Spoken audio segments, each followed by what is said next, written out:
Всем привет! С вами снова Схарт, и это первый пробный выпуск экономических новостей по ETH Echos. Формат будет улучшаться и дополняться новыми метриками и инструментами. Разумеется, если вам зайдет и вы оцените его лайками, комментариями и донатами. Поехали!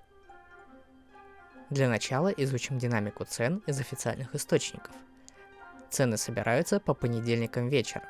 Для того, чтобы понять ситуацию на рынке, мы используем самые ходовые товары, которых на рынке достаточно много и которые обладают низкой волатильностью. Итак, по официальным данным, Plex за последнюю неделю подорожал на 5,67%, что очевидно является следствием аренды кораблей и увеличения денежной массы даже у начинавших с альфа-клонами. Вслед за Plex'ом подорожали все виды руд, кроме внезапно Noxium.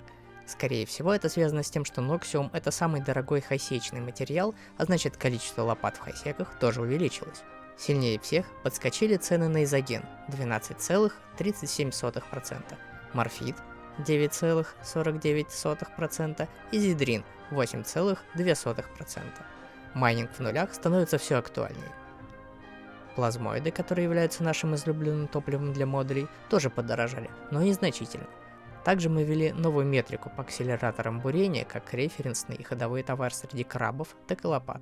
На следующей неделе узнаем, как по ним обстоят дела, но вангую повышение цены процентов на 5-10. Также мы собираем данные по ценам на продажу в жите по аналогичным товарам, так как иногда это позволяет сделать дополнительные выводы.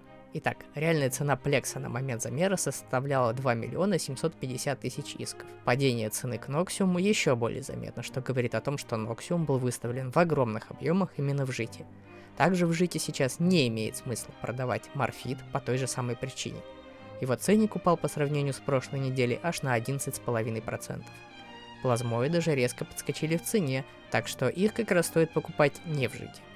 Акселераторы, которые еще в прошлом месяце стоили под 150 миллионов, сейчас снова падают и стоят уже по 130 миллионов. Напомню, что в начале года их можно было купить за 97.